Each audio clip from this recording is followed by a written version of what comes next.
What if everything you've been taught about the universe was wrong, and the proof was waiting in the night sky? Imagine lifting a small telescope to your eye and discovering mountains on the moon, moons circling Jupiter, in a universe far more vast and restless than anyone had dared to believe. Imagine realizing that the Earth itself is moving, spinning through space, even as everyone around you insists it stand still. This is the story of a man who looked up at the stars and changed humanity's place among them. Galileo Galilei was born on February 15th, 1564, in the city of Pisa in the Duchy of Florence, Italy. The year of his birth was the same year that William Shakespeare was born in England and the year that Michelangelo died in Rome. Europe was alive with art, religion, discovery, and tension. The Renaissance had transformed painting and sculpture, but when it came to understanding the universe, most people still relied on ideas that were nearly 2,000 years old. Galileo's father, Vincenzo Galilei, was a skilled musician and music theorist. He studied the mathematics of sound and questioned traditional musical rules that had been accepted for generations. From him, young Galileo likely inherited two powerful traits: a love of patterns and a willingness to doubt authority when evidence suggested something different. As a child, Galileo grew up in a household that valued learning, even though money was often limited. His family later moved from Pisa to Florence, a city that was one of the intellectual centers of Italy. There, Galileo received a classical education. He studied Latin, logic, and rhetoric, the foundation of scholarly life at the time. At 17, he enrolled at the University of Pisa. His father hoped he would study medicine, a respected and financially stable profession. Galileo began attending lectures on anatomy and medical theory, but his interest drifted elsewhere. He found himself drawn not to the memorization of medical texts, but to mathematics and natural philosophy, the field that sought to understand the laws governing nature. One quiet moment during his time in Pisa became one of the most famous stories associated with him. While inside the Cathedral of Pisa, Galileo noticed a large bronze lamp hanging from the ceiling. The lamp had been set in motion and was swinging gently back and forth. As he watched it, he began to observe something subtle. Even as the swings became smaller, the time it took for each swing seemed almost the same. He measured the rhythm using his own pulse. This simple observation planted a seed. The regular motion of a pendulum would later become essential in the development of accurate clocks. It was an early example of how Galileo observed ordinary events with extraordinary attention. Around this time, Galileo also began questioning the teachings of Aristotle, whose writings dominated European universities. Aristotle had claimed that heavier objects fall faster than lighter ones, and that the heavens were perfect and unchanging. These ideas had been accepted for centuries, rarely challenged. Galileo was not satisfied with accepting ideas simply because they were ancient. He began performing experiments. Rather than relying solely on philosophical arguments, he believed knowledge should come from measurement and direct observation. He studied falling bodies in inclined planes, rolling balls down slopes to slow motion enough to measure it carefully. Through these experiments, he discovered that objects accelerate at a constant rate as they fall, regardless of their weight, if air resistance is ignored. This contradicted Aristotle's claims. Galileo's approach was quiet but revolutionary. He combined mathematics with experimentation. He did not simply ask what should happen. He asked what actually happens. Then he measured it. In 1589, Galileo was appointed to the chair of mathematics at the University of Pisa. He was still a young man, but already known for his sharp mind. However, his willingness to challenge traditional ideas made him unpopular with some colleagues. Universities at the time were conservative institutions, deeply tied to established doctrines. After a few years, Galileo left Pisa and accepted a position at the University of Padua in 1592. Padua, under the Republic of Venice, offered greater intellectual freedom. These years became some of the most productive of his life. In Padua, Galileo taught geometry, mechanics, and astronomy. He designed instruments for practical use, including military compasses used for aiming cannons. He studied motion, inertia, and the strength of materials. His lectures attracted students from across Europe. But beyond teaching, Galileo spent long hours observing the natural world. He was fascinated by motion in all forms. How does a stone fall? How does a projectile travel through the air? How does water flow through channels? He approached each question methodically, blending mathematics with experiment. Then, in 1609, news arrived from the north. In the Netherlands, a device had been invented that could make distant objects appear closer. It was called a spyglass. Galileo never saw the original Dutch instrument, but when he heard descriptions of it, he quickly understood how it might work. Using his knowledge of lenses, he constructed his own version. Then he improved it, grinding and polishing lenses until he achieved greater magnification than anyone else at the time. One evening, he turned his telescope toward the moon. What he saw changed everything. Instead of a smooth, flawless sphere, the moon's surface was rough and uneven. Through shifting shadows, Galileo observed mountains and craters. The line dividing light and darkness revealed peaks catching sunlight, while valleys remained in shadow. By measuring these shadows, he estimated the heights of lunar mountains. The heavens were not perfect. Soon, he turned his telescope toward Jupiter. Over several nights, he noticed small points of light near the planet. At first, he thought they were fixed stars, but their positions changed. He carefully recorded their movements and realized they were orbiting Jupiter, for small moons circling another planet. This discovery carried profound meaning. If moons could orbit Jupiter, then not everything revolved around the Earth. Galileo continued observing. He studied the phases of Venus, which showed a full range similar to the moon's phases. This could only be explained if Venus orbited the sun. He observed countless stars invisible to the naked eye and discovered that the Milky Way was composed of innumerable individual stars. Night after night, under the quiet sky, Galileo carefully sketched what he saw. His telescope became a window into a new universe. In 1610, he published his findings in a small book titled Sidereus Nuncius, or the Starry Messenger. The book spread quickly across Europe. Scholars were astonished. The cosmos, once thought simple and perfect, had become dynamic and complex. Galileo's fame grew rapidly. He was invited to Florence to serve as court mathematician and philosopher to the powerful Medici family. He named the moons of Jupiter the Medicean stars in their honor, securing their patronage.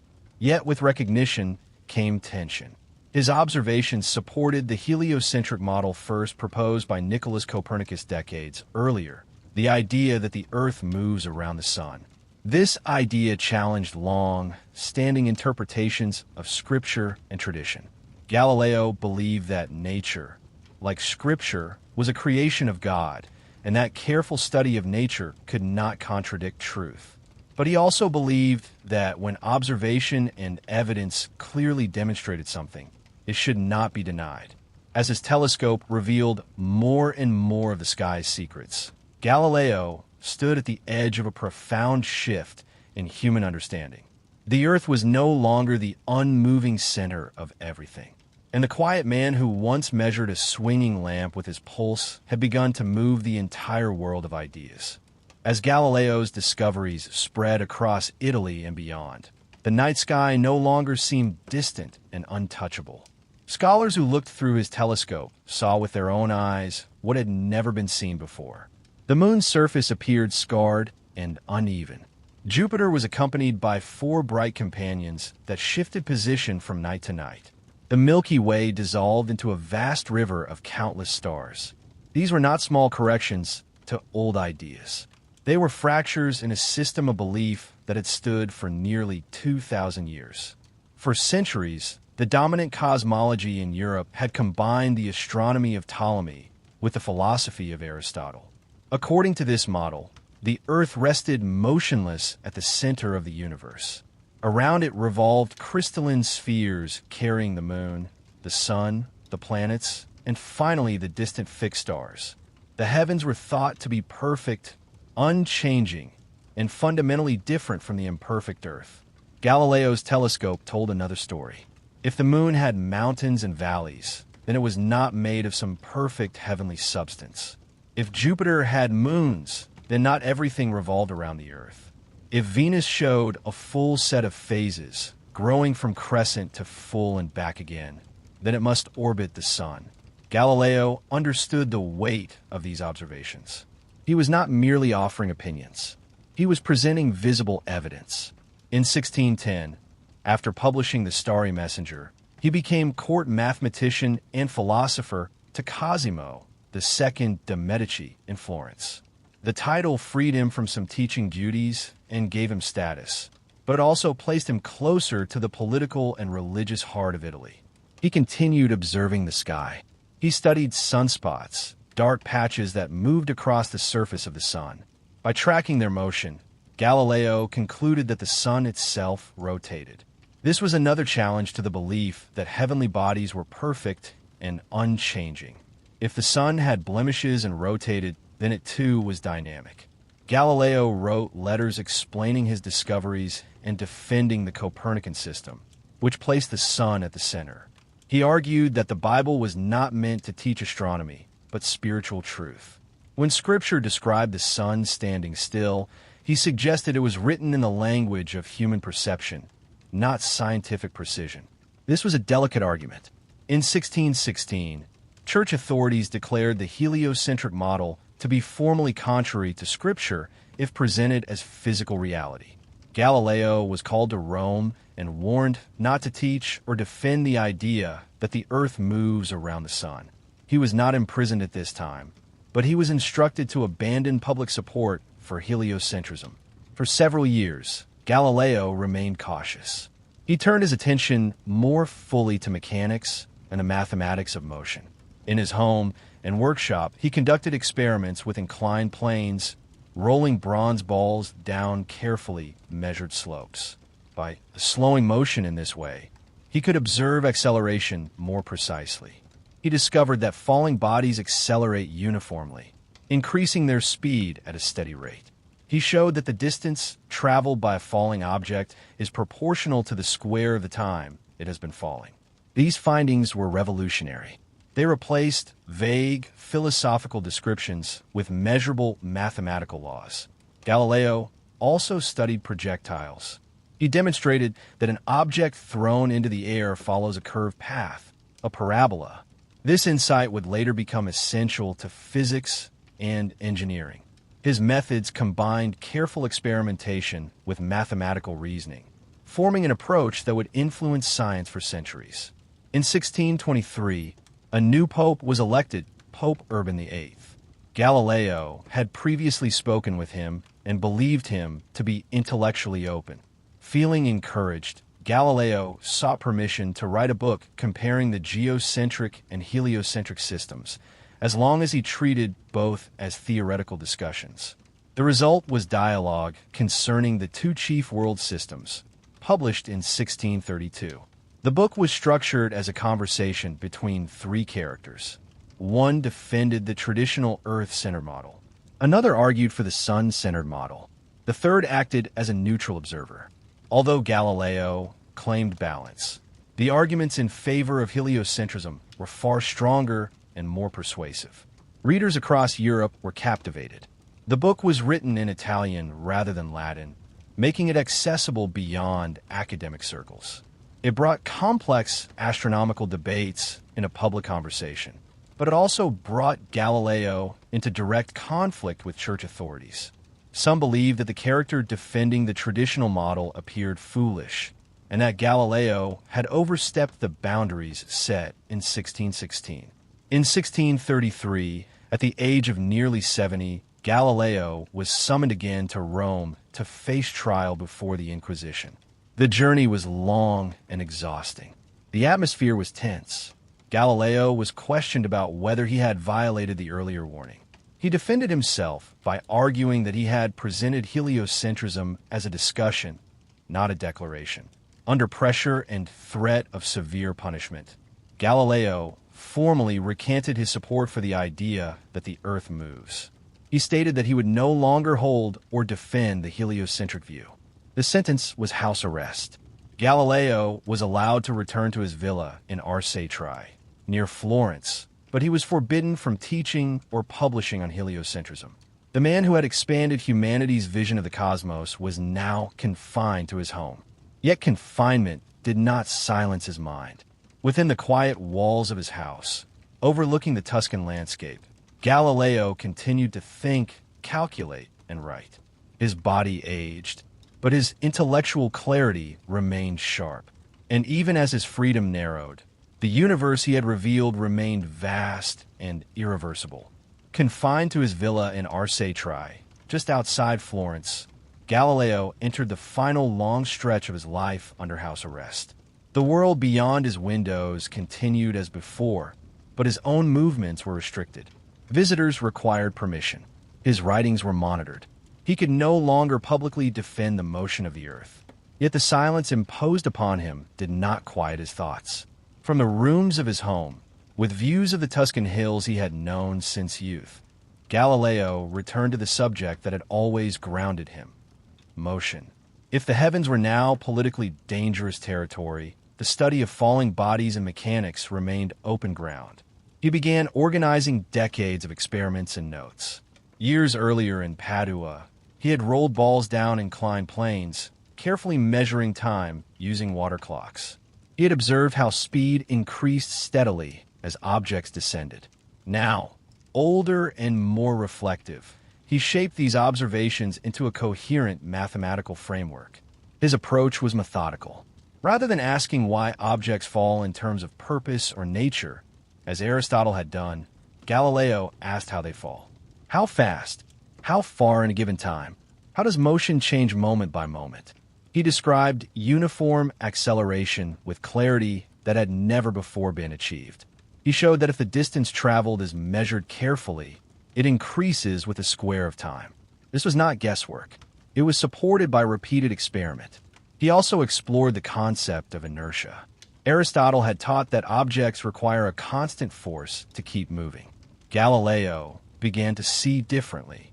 He imagined a perfectly smooth surface without friction. On such a surface, a ball once set in motion would continue moving indefinitely. It would not naturally come to rest. Motion, he realized, does not require continuous force. It requires the absence of resistance. This insight was subtle but profound. It would later form the foundation of Newton's first law of motion. Galileo's home gradually became a quiet center of intellectual resistance. Though officially silenced, he maintained correspondence through trusted friends. His most devoted student, Evangelista Torricelli, visited and assisted him. Together, they reviewed manuscripts and calculations. During these years, Galileo's eyesight began to fail. First one eye weakened, then the other. By 1638, he was completely blind. For a man who had once scanned the night sky with a telescope, mapping the movements of distant worlds, blindness might have seemed like a cruel ending. But Galileo did not surrender to darkness. He dictated his final major work, discourses and mathematical demonstrations relating to two new sciences. In this book, he summarized his lifetime of study on motion and the strength of materials. It was structured as conversations, much like his earlier dialogue, but focused on physics rather than cosmology. Because he was forbidden to publish in Italy, the manuscript was smuggled to the Netherlands, where it was printed in 1638. The book quietly spread across Europe. Within its pages were the seeds of modern physics. He analyzed how beams bend under weight. He examined tensile strength and structural limits. He described projectile motion mathematically. He formalized the study of kinematics, motion without regard to its causes. His method was clear: observe carefully, measure precisely, describe mathematically. Even in blindness, his memory and reasoning remained sharp. He could mentally reconstruct diagrams he had drawn years earlier. Students described him as calm, reflective, and still intensely curious. Outside his villa, Europe was changing. The scientific revolution was slowly gathering momentum. Thinkers across the continent were questioning inherited assumptions. Telescopes improved. Observations multiplied. Galileo would not live to see Isaac Newton formulate the law of universal gravitation. He would not see the heliocentric model fully accepted. But his work made those advances possible. On January 8, 1642, Galileo Galilei died at the age of 77. Interestingly, later that same year, in England, Isaac Newton was born. It was as though one chapter of scientific history quietly closed as another began. Galileo was initially denied a grand public funeral because of his condemnation. He was buried modestly. Years later, his remains were moved to a more prominent tomb in Florence, honoring the man who had changed humanity's vision of the universe. He had not invented the telescope, but he transformed it into a scientific instrument. He had not first proposed that the Earth moves, but he provided the evidence that made the idea impossible to ignore. He had challenged authority not with anger, but with observation. When he first turned his telescope toward the moon, he revealed that the heavens were not perfect and distant, but physical and knowable. When he studied falling bodies, he revealed that nature follows measurable laws. Galileo's life reminds us that truth often begins quietly. A swinging lamp in a cathedral, a bronze ball rolling down a wooden slope, a careful sketch of shadows on the moon. Through patience, measurement, and courage, he helped humanity step away from the center of the universe and into a far larger, more beautiful cosmos. In the final years of Galileo Galilei's life, the world beyond his windows continued to move in quiet rhythm. Seasons changed over the Tuscan hills. The sun rose and set as it always had. Planets traced their paths across the night sky, whether acknowledged or denied. Inside his villa in Arce Tri, Galileo lived in physical confinement, yet his thoughts moved freely across space and time. Blindness had taken his sight completely by the late 1630s. For the man who had once studied the moon's shadows and tracked Jupiter's moons night after night, this loss might have seemed especially cruel. Yet those who visited him described a mind still sharp, still questioning, still alive with ideas. He relied on memory, imagination, and discussion.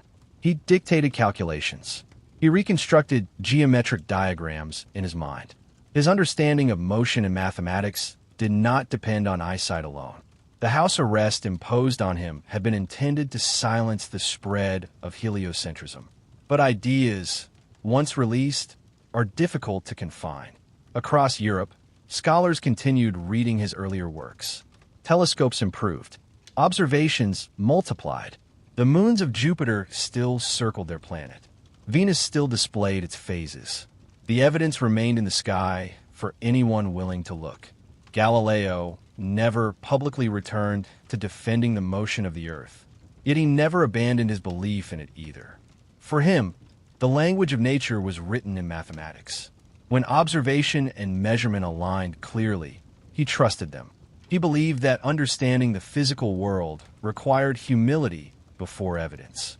His final major work, Discourses and Mathematical Demonstrations Relating to Two New Sciences, became one of the most important scientific texts of the 17th century.